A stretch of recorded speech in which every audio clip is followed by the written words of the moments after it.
maadaama ictiraafkii marka hadda uu soo yeeray oo dhinaca Israa'iil uu ka soo yeeray dunida badankeed inteeda badan ay sida ka aamustay oo san sii raacin oo laga yaabo inaysan soo dhaweyninba maxaa ka dhalan karay kula tahay macalka horta de ilaahay baa og laakiin saadaasheena waxa ka dhalan kara saddex arrimood bay ka dhalan karaan waxa ka dhalan kara midnimada hadda aan ka hadlayni inay intii aaminsanayd ay ka rajo dhigto ma aha kaliya taa inay Somaliland ay fogaato oo dalal aynan waxba ka raadsan jirin ay wax ka raadsatay laakiin waxa kale oo qayb ka noqonaya falcalinta Soomaalida guud ahaan ama qurbaha joogaan ama gudaha joogaan dadkii Soomaali weynta Soomaalinimada aaminsana falcalinteeduna qayb ay qoysgoynta ka tahay waa fahanta Soomaali si fiican marka taas horta way ka dhalanaysaa in laga quusto waxa kale oo ka dhalanaya Soomaalidooda marka horeba iyadu isu xoog weynayd in sidii la fagari iyaga la isku jabiyo Soomaalidu iyagana mahmaaha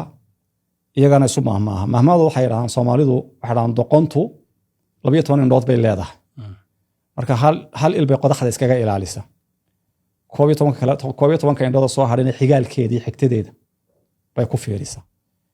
awal bay irsaasan isku ahayn horta inaga isfiirsan jirnay laakiin tii aynu ogeyn Soomaalidaynu ogeyn oo de maanta garab isu heshay oo qolana de waxa way Israa'iil ay dabada la galeen qolana Turkiya Sacuudi ay waxa way karkabaynayaan waxa noqonaysaa si ninka Carbeed yiri uqtuluni wa maalikan isla kaaya dila in la isla keen dilo arinta saddexaad oo runtii intaba ka halis badan waxa noqonaysaa qaaradda Afrika intan aanu kaga noolay inagu aanu leenahay inuu degno awal hore kalibaynu ku ahaan jirnay marna aanu seefiya waran isku dillo marna aan diyaarad isku duqayno marna de sidii gacmo geel jira hoos baa loo dhaqa xaalkeenu ha noqdo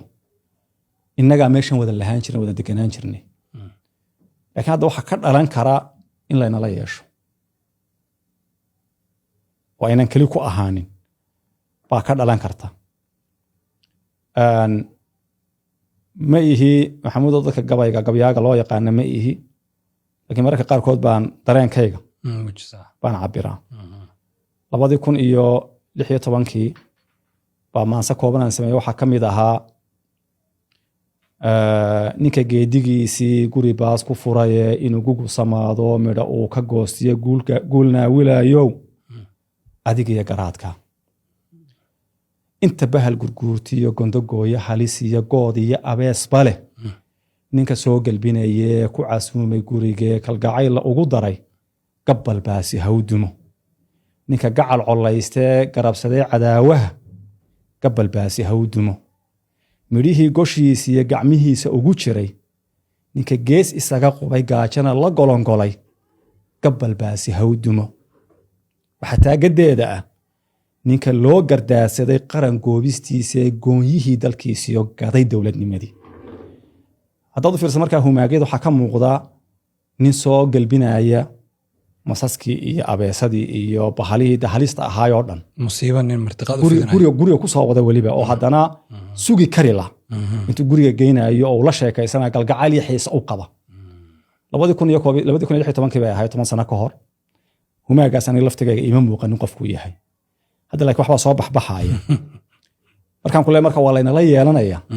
waxayna la yeelan doona waxa la soo galbinaya faraha badan leh wayna la yeelan doona waana halista ugu badan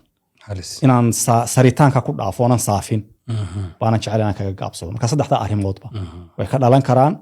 quus hor laho intii midnimada aaminsaneed maanta la soo daristay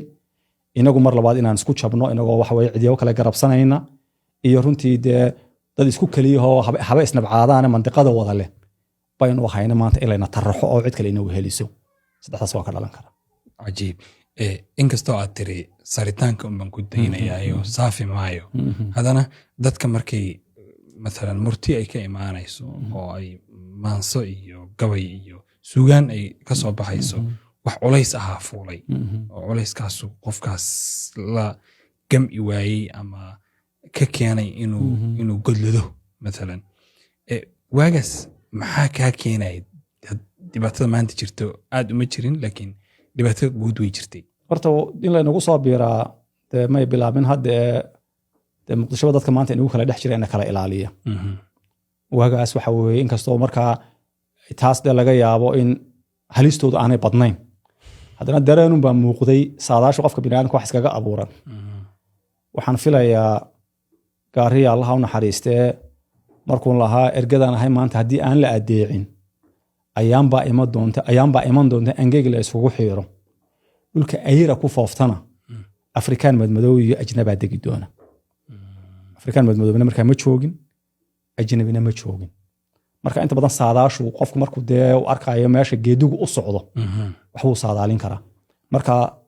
dee saadaalun ba iga ahayd laakiin hadda maanta waa ujeeda wixii la soo galbinayay